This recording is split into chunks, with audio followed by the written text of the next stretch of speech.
Will Ospreay and Swerve was booked to be a top-notch professional wrestling match for the AEW World Championship at Forbidden Door, beating the expectation for when that match was going to happen by 2 months.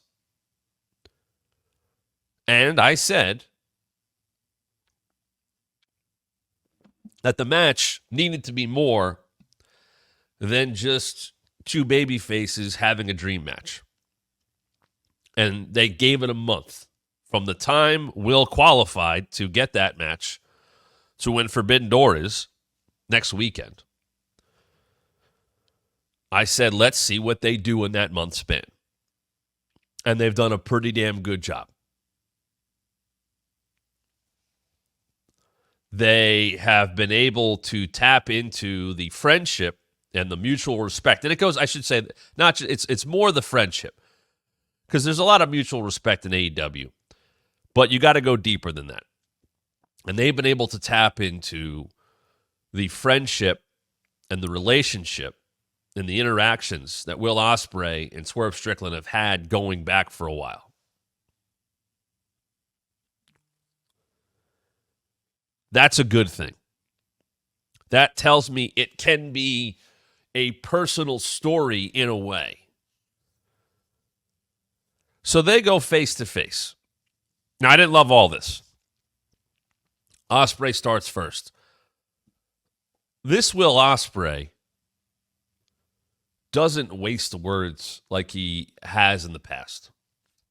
This is a confident, a touch of cockiness, but not too much that you dislike him. This version of Will Ospreay is very likable. This is a Will Ospreay who you can tell has a hell of a resume behind him. There's a confidence about him. There is a more of a grizzledness behind him. There is a way with his words where I know he believes everything he is saying because he's backed it up. But it's still facing forward. Yeah, I did all that stuff, but I know if I'm going to be the best wrestler in the world, I got to win the AEW World Championship, and I got to take it from you. I believe I'm the best wrestler in the world right now, but I solidify that by beating you for the AEW World Championship. Simple. I want to be the man. I want to be the champion, but also letting people know, hey, I have the qualifications to do this. There should be no questioning me. And there is no reason to question Will Ospreay. So, the Swerve side of this. Swerve makes a big deal that he's in the entertainment world. I'm going to say this nicely. Swerve's not a big deal in the entertainment world. He would like to be. He would like his music to be a big deal. He would like to be doing bigger things and bigger platforms, and I hope he does. He's not there yet. That's all I want to say about that. I'm not questioning Swerve's work ethic or his endeavors outside of wrestling. He's not the big deal he thinks he is yet. So that took me out of it a little bit. Oh, I'm doing this and that. If you're a heel and you do a million things, good or bad or whatever, you can say whatever the hell you want. Heels can lie all day long. They can make things come across bigger than they are. Swerve would love to be number one on Spotify. He would. He's not.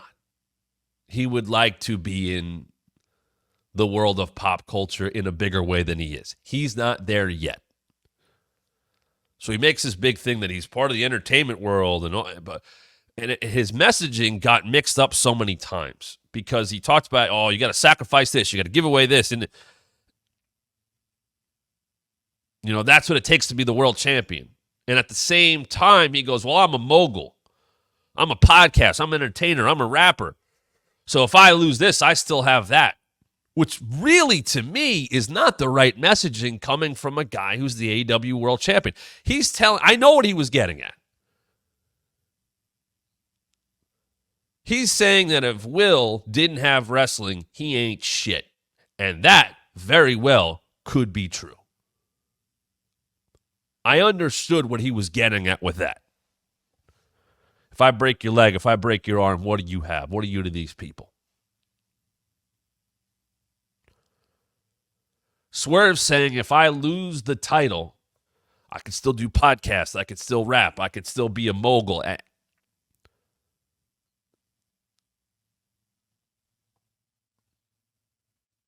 You're the best wrestler in the world, but you'll be okay if you lose the title because you got other stuff to do outside of wrestling? I don't give a shit about your stuff outside of wrestling. You're the world champion. Don't minimize being the world champion. Don't tell me you can go do other stuff.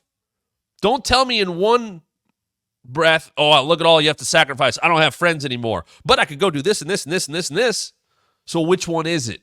Did you sacrifice and lose everything and say you have no friends? Or have you gotten so big that you can do all of these things and be world champion?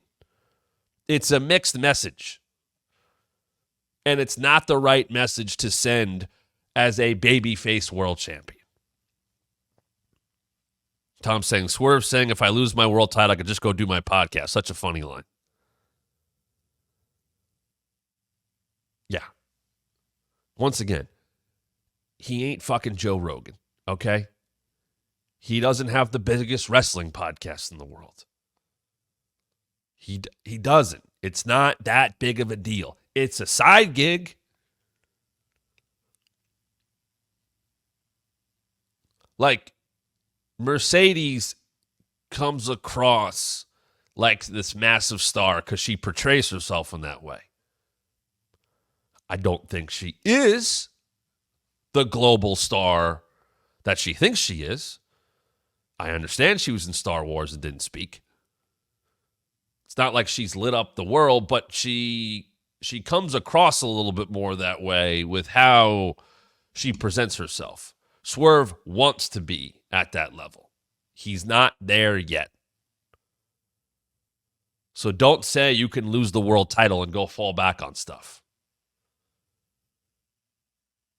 Because then you haven't sacrificed to the level you're saying. And I know he has, by the way. It's just his messaging got very mixed.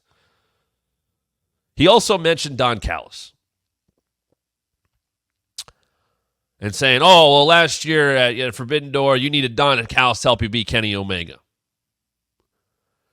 They seem to acknowledge the Will being in Don Callis thing when they need to, but like he's been by himself for weeks now. So what is it? He clearly doesn't need them because he said that, and then they showed them in Trent. It's like, he said the thing. And then after the fact, it's like, he disrespected us and blah, blah. You guys haven't been there for him. They should have moved on from that whole thing a month ago. Now it's looming. And it all of a sudden got brought back. Unnecessary. It just seemed random, and they showed him, and it's like, here's another reason to throw Don Callis into the mix. No, Will and Swerve don't need that. What I liked that Will teased bringing back, as he had a great few lines about, the pain of not having the championship and the pain of not being the best of the world and the pain of walking down that aisle without the world title. I get the Stormbreaker, I can take your head off, blah, blah, all that stuff. I hate Oscutter. But what if I brought back the Tiger Driver 91? Will understands he's going to have to do whatever it takes to win the world championship. And a move he didn't want to do anymore, that he nearly ruined the career of Bryan Danielson with, he knows I'm going to have to go here potentially to win the world title. That's good. Will should go there. Now,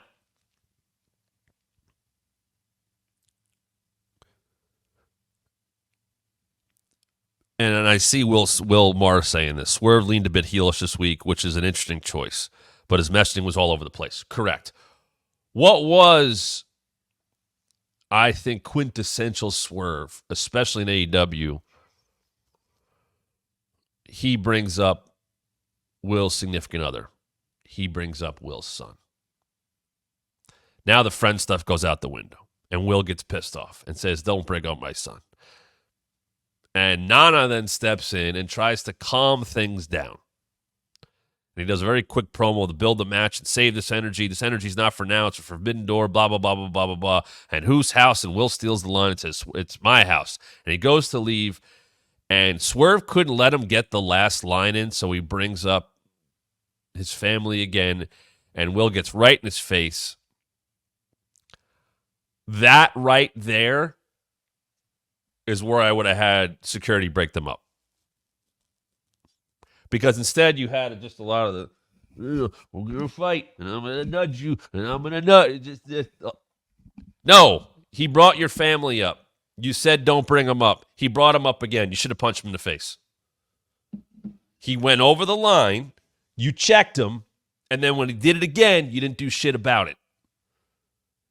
So to me, at the end there, Swerve punked Will. The first time, I'll give you. The second one, can't let it happen. Hey, this is Matt Camp. Thanks for checking out one of our recent clips from the wrestling mat. Why is someone so close to The Rock kind of throwing Cody over the bus? Yeah, a lot of people won't engage with Jim Cornette. I did, just because I have a mark for Jim Cornette. And I cut Please subscribe right now. Hit the like and turn on notifications so you don't miss a thing. And I think you should listen to your TV partner. Let me tell you about WWE and a little insight. More subscribers means more content. And make sure you follow us on social media at WrestlingMat23 on both Twitter and Instagram.